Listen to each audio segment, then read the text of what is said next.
आप सभी भाई बहनों का सर्व कल्याण वृक्ष की प्रश्नोत्तर ज्ञान कक्षा में एक बार फिर स्वागत है। आज की चर्चा में एक प्रश्न स्त्री पुरुष का जो एक आपसी आकर्षण है, ये रजोगुण के कारण अक्सर हमारी चर्चाओं में बहुत बार कहा गया है, बोला गया है। यानी कि हमने पिछले लगभग प्रसारित 4500 वीडियो में हो सकता है 300, 400, 500 बार भी बोला हो। क्योंकि देखिए बात जब रजोगुण की आती है या कुछ तामसी स्थितियों की, संसारी स्थितियों की, प्रकृति के गुणों के लक्षणों की, तो जैसा-जैसा कुछ मेरे पढ़ने में आया, देखिए किस शास्त्र में मैंने पढ़ा ऐसा तो मुझे बोध नहीं रहता। देखिए मैं पिछले लगभग 32 एक वर्षों से 1 डेढ़ 2 बजे उठता आया हूँ। तो इन सभी स्थितियों पर जैसी-जैसी स्थितियाँ मेरे पढ़ने में आई, क्योंकि काफ़ी वर्षों तक मैं मंदिर में रखी हुई अलग-अलग देखिए जितने भी साहित्य की कुछ धार्मिक ग्रंथों की स्थितियाँ होती हैं, उनको पढ़ते-पढ़ते जैसा-जैसा कुछ मुझे बोध हुआ। देखिए, शास्त्रों में एक-एक शब्द बहुत ही नपा-तुला, तोल-तोल के कहा है। स्वयं भगवान श्री कृष्ण जी ने गीता में यहाँ तक कहा है कि 3 गुणों का ज्ञान गूढ़तम ज्ञान है और इन 3 गुणों को ही हम अलग-अलग भौतिक दृष्टिकोण से भी उठाते हैं। देखिए, ब्रह्म मुहूर्त ज्ञान उपदेश कक्षा में तो हम प्रत्यक्ष रूप से सैद्धांतिक स्थितियों को ही उठाते हैं। लेकिन शास्त्रों में भी विशेष रूप से देखिए भागवत पुराण में ऐसा एक चर्चा आती है कि 5 कलयुगी स्थितियों से आप बचें। उस 5 कलयुगी स्थितियों में दूध, कीड़ा, मद्यपान, स्त्री संग, हिंसा और नीतिगत कार्यों से जिसको स्वर्ण कहा गया है। स्त्री संग में देखिए पुरुष संग भी आ जाता है। उन्हें काफ़ी बार देखिए कुछ ऐसी स्थितियों पे भी वीडियो बनाएँगे लिव इन रिलेशनशिप हम बार-बार कहते हैं। देखिए मेरी बातें तो दूर की बात, मैं तो आप भाई-बहनों के समान मयबत की स्थिति में हूँ। त्रुटि से हमने कभी आज तक इनकार नहीं किया। लेकिन फिर भी मेरी कोशिश होती है कि बात को तर्क संगत, युक्तिपूर्वक कुछ उदाहरणों द्वारा समझाते हुए हम कुछ विश्लेषण करते हैं। और भौतिक उदाहरणों में जहाँ-जहाँ कुछ ज़रूरत होती है, बात को समझा देते हैं। क्योंकि वर्तमान समय कुछ अलग स्थितियां हैं, सभी जगहों में कुछ ना कुछ अलग-अलग स्थितियां होती हैं। उन स्थितियों के अनुसार ही बात को समझाना ही एक युक्तिपूर्वक स्थिति है।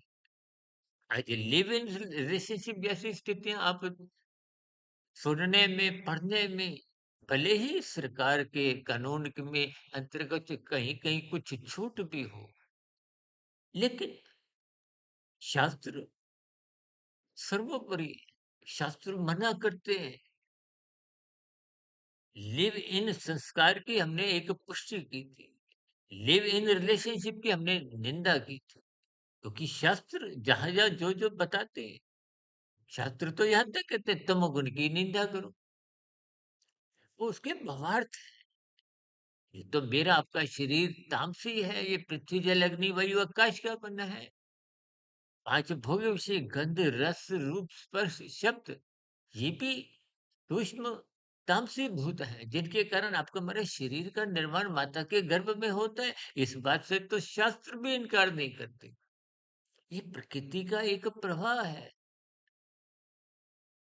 हम बार-बार कहते हैं, शास्त्रों की बातों को क्रमबद्ध समझते हुए उनको तोलो, क्योंकि शास्त्रों में तो एक-एक शब्द बहुत ही नपतुला तोल-तोल के कहा है, क्रमबद्ध स्थितियों में कहा है। शास्त्र तो कहते ही उसको है जो क्रमबद्ध आपको समझाए। भौतिक शास्त्र भी जितने हैं, चाहे अर्थशास्त्र हो, राजनीति शास्त्र हो, ये भी क्रमबद्ध आपको ज्ञान देते हैं। लेकिन मनुष्य इन सभी स्थितियों पर ऊपरी-ऊपरी स्तर पर सुनता है, कुछ अपने ही मन चाहे अर्थ जोड़ लेता है, तो फिर स्थितियाँ भ्रमयुक्त होती हैं। हम बार-बार कहते हैं, शास्त्रों की बातों को भी अपने व्यक्तिगत अनुभव में एक बार हमने वीडियो बनाई थी शुद्ध ज्ञान के ऊपर। शास्त्रों में 3 प्रमाण है। शाब्दिक ज्ञान है, जो आप आँखों द्वारा पढ़ते हो, कानों द्वारा सुनते हो, जैसे मेरी वीडियो है या किसी अन्य वक्ता की कोई वीडियो हो या पुस्तकें हो, कहीं भी कोई भौतिक ज्ञान हो चाहे आध्यात्मिक ज्ञान हो। उन स्थितियों को आप जब शाब्दिक स्तर पर ही सुनते हो, उस पर कुछ चिंतन नहीं करते। हम बार-बार कहते हैं, पर ये सभी बातों पर आप थोड़ा चिंतन करो, विचार करो, लेकिन ईमानदारी से। क्योंकि बात तह तक जब आपको समझ में आती है, तो परमात्मा की और प्रकृति की व्यवस्था को एक क्रमबद्ध मनुष्य लेता है, क्रमबद्ध सिद्धांत की स्थितियों को समझ जाता है, तो फिर अनीतिगत कार्यों से वो हटने लगता है। देखिए, आज आप किसी का ₹1 छीनते हो तो ₹10 तो कम से कम लुटाने ही पड़ते हैं। और यदि कोई सात्विक मनुष्य होगा तो ₹100 एक के ₹100 लुटाने होते हैं। और कोई साधक साधना के मार्ग पे चल रहा हो तो फिर स्थितियां और अधिक अधिक अनुपात में लुटानी होती हैं। अक्सर हम इन चर्चाओं पर कुछ ना कुछ कभी कभी कुछ बात रख देते हैं। आज हमारा विषय नहीं है। आज हमारा विषय इतना ही है कि जो बात रखी गई है कि स्त्री पुरुष का जो आपसी आकर्षण जो रजोगुण के कारण हम बार बार अपनी चर्चाओं में कहते हैं, इसको आप स्वयं अपने अनुभव में लीजिए। कहीं आपके जीवन में कभी 8-10 मित्र बैठे हो, कुछ चर्चाएँ चल रही हो, चाहे वो गपशप की ही हो। आजकल तो देखिए राजनीतिक गलियारों में भी बहुत सी कुछ ऐसी ही स्थितियों की एक साधारण मनुष्य चर्चाएँ करते रहते हैं। लेकिन बात देखिए, जब 8-10 पुरुष बैठे हों, कोई एक महिला यदि किसी कारणवश उस कमरे में, उस हॉल में प्रवेश कर जाए, तो माहौल थोड़ा बिगड़ अलग-सा हो जाता है। और यही स्थितियाँ यदि कहीं महिला 8, 10, 12 कहीं बैठी हो किसी भी कारणवश, वहाँ यदि एक पुरुष आ जाए, तो माहौल थोड़ा अलग हो जाता है। इन संकेतों को मात्र आपने समझना है। ये प्रकृति है, जो सहज स्थितियाँ हैं। इसलिए शास्त्र बार-बार कहते हैं, स्त्री पुरुष का जो एक आपसी आकर्षण है, ये रजोगुण के कारण। माता के गर्भ में आपका मेरा शरीर निर्माण होता है, वो एक प्रक्रिया है, वो तामसी स्थितियाँ हैं। फिर शिशु काल, बचपन अवस्था, जब तक किशोरावस्था आरंभ नहीं होती तो रजोगुण एक विशेष स्तर पर, देखिए 3 गुण में तीनों गुण तो नित्य रहते हैं। ऐसा नहीं कि माता के गर्भ में आपका हमारा जो शरीर बनता है वो केवल तामसी स्थितियाँ हैं, तमोगुण की प्रधानता है। रजोगुण गौण है, सत्वगुण अति गौण है। अक्सर हम 1 10 100 का एक सूत्र कहते हैं। इसी तरह किशोरावस्था आरंभ होते ही रजोगुण विकसित होना आरंभ होता है। मेरा तो व्यक्तिगत ऐसा मानना है कि उस रजोगुण की विकसित होने की अवस्था से ही बालक के हमारे कर्म लिखे जाते हैं, अच्छे बुरे। देखिए, उससे पूर्व की स्थितियों में, बचपन काल की अवस्था में, गर्भाकाल की स्थितियों में संस्कार बनते हैं। अभिमन्यु ने भी देखिए सुभद्रा के गर्भ में अर्जुन द्वारा कही गई कुछ बातों का सुना, संस्कार बने। एक चक्रव्यूह की रचना अक्सर आप महाभारत की स्थितियों में सुनते आए हो। यानी कि संस्कार गर्भाकाल में भी बनते हैं। सभी स्थितियों में संस्कार सभी अवस्था में बनते हैं। लेकिन क्रमशः जब किशोरावस्था आरंभ होती है, कामुक इंद्रियों का विकास आरंभ हो जाता है और युवावस्था में आते-आते पूर्ण विकसित हो जाती है। इसीलिए तो 16 संस्कारों में विवाह का संस्कार युवावस्था में रखा गया, ताकि तन के स्तर पर एक शिष्टाचार की स्थितियों के अंतर्गत विवाह की एक स्थितियाँ सामाजिक स्तर पर, धार्मिक स्तर पर, इन सभी स्थितियों को कानून भी मान्यता देता है। यानी कि कुल मिलाकर शास्त्रीय बातों को आप स्वयं इनका अनुभव भी कर सकते हैं, क्योंकि 3 ज्ञान है, शाब्दिक ज्ञान, हम जो बोलते हैं वो तो शब्द ज्ञान है। उसको आप थोड़ा विचार करो, चिंतन में लो कि कौन-सी बात सही कही गई है, जो गलत लगे, तर्कसंगत बात हमारी भी ना लगे, तो उसपे आप प्रश्न करो।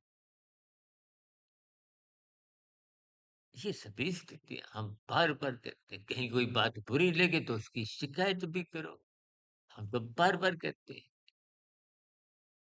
प्रश्नोत्तर ज्ञान कक्षा में तो हम प्रश्नों के उत्तर देने का एक प्रयास करते हैं। मैं भी कायरपद हूँ, त्रुटि होने की संभावनाएं बनी रहती हैं। लेकिन ब्रह्म मुहूर्त समय विशेष में देखिए, हम शॉर्ट्स की वीडियो हो, आध्यात्मिक ऑक्सीजन की, और जो वर्तमान समय जो प्रसारित, तो ये प्रश्नोत्तर ज्ञान कक्षा शाम को होती है। पढ़ने की स्थितियाँ अभी आप देखो ना, मेरे पीछे की जो एक स्थितियाँ आप स्वयं थोड़ा अनुमान लगा सकते हो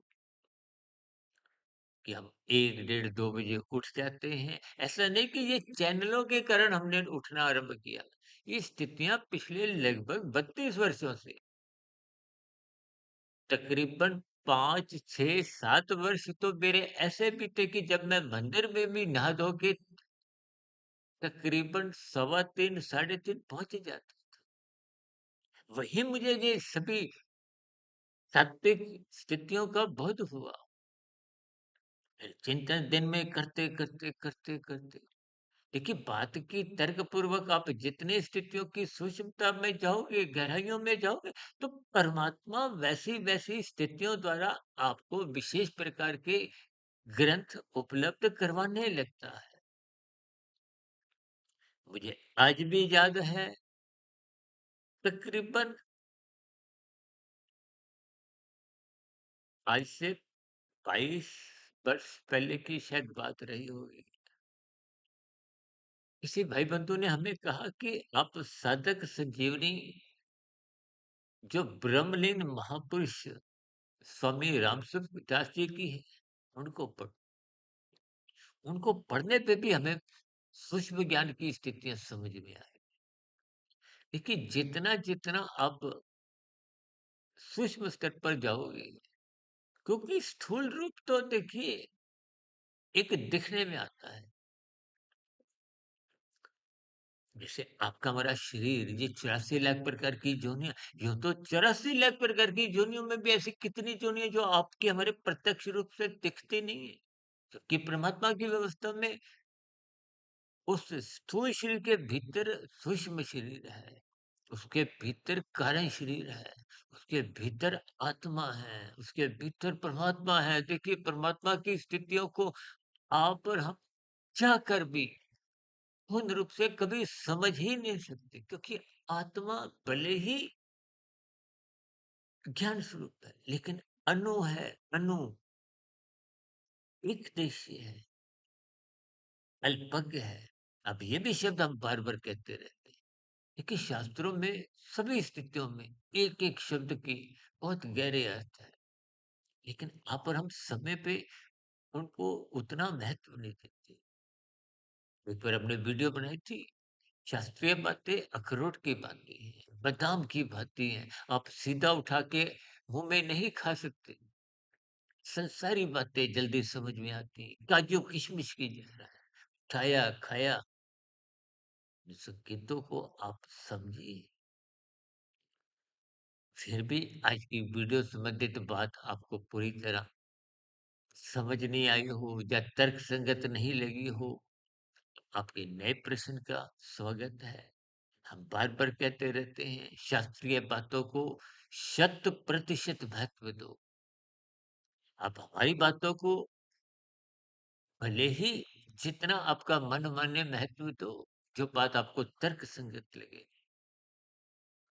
उनको आप अपने बुद्धि की तराजू से तोलो और अपने जीवन को व्यवस्थित करें।